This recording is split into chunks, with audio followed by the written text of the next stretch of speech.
Hey gorgeous, today I want to tell you my top 3 tips for connecting to your feminine essence on a daily basis. I'm Lauren Joyce, sex, love, and relationship coach, and I know that so many of us women are stuck living inside of our heads. Trust me, I'm one of the worst perpetrators of this, right? They say you teach what you need to learn. Well, let me tell you, I needed to learn this, right? So when it comes to this concept of masculine and feminine energy, it has nothing to do with gender. The way I like to look at it, as humans, we all have both masculine energy and feminine energy. Masculine energy is usually tasked as the one that's the problem solving, the strategy, the analytics, the path to enlightenment, you name it. It's all kind of up in the head, right?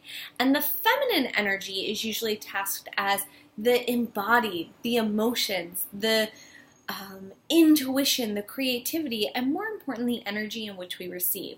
So the masculine energy is typically typed as the one in which we give. Well, in our current culture and in the modern world, we as women, we are juggling so much, and therefore we tend to be overgivers, overthinkers, overanalyzers, and more importantly, overdoers. Can you feel me? And all of this leads to us feeling burnt out, drained, exhausted, and like there's nothing left for us at the end of the day. Well, I like to view it as this. Our bodies, ourselves are like gas tanks. So masculine energy I see takes up for women empty to half a tank, and our feminine energy takes up half a tank to a full tank. So you can imagine if you were a truck driver driving all around the country 24/7 and you only ever filled your gas tank up halfway, you would constantly be breaking down, having to pull over, stop, fill up with gas. That's kind of how we're living currently as women. So what takes us from half a tank to a full tank is really filling up our feminine energy, our feminine essence, connecting to that on a daily basis. Now, I'm not one that's going to sit here and tell you it's all about balance. And I don't believe that on any given day you're 50% in your feminine and 50% in your masculine. There's days where you're probably working harder and there's days maybe you're resting more, right? But what I see is it's a dance. And as long as you can come back to the essence of who you are as a woman and fill up from there, you're going to feel a lot better. So today I want to give you my top 3 tips to connect with your feminine essence every single day. So tip number 1, see your beauty as sacred and connect to it on a daily basis. So this is so powerful and so important. And when I say beauty, I don't mean the status quo of what we've come to see beauty as, this tall, skinny, blonde model, right? I ain't none of those things. But really seeing your unique expression of beauty as something that's sacred, something to be honored on a daily basis. It makes you feel more taken care of, more confident, and more grounded. So whatever that looks like for you.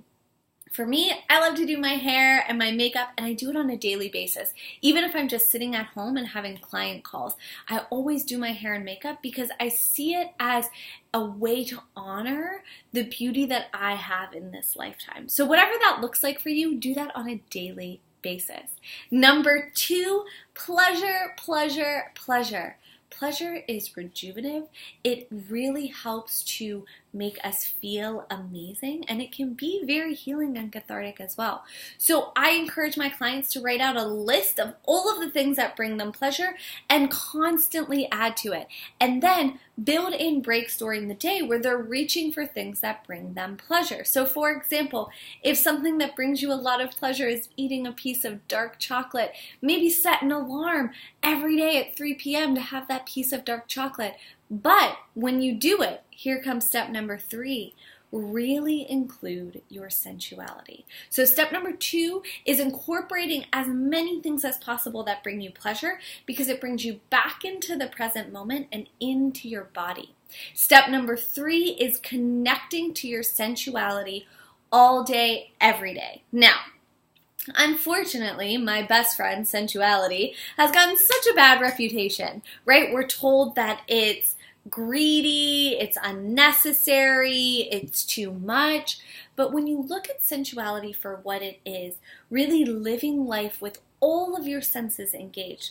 How can you not include sensuality into your daily life, right? Even something as simple as putting cinnamon in your coffee, or even just smelling the coffee before you drink it.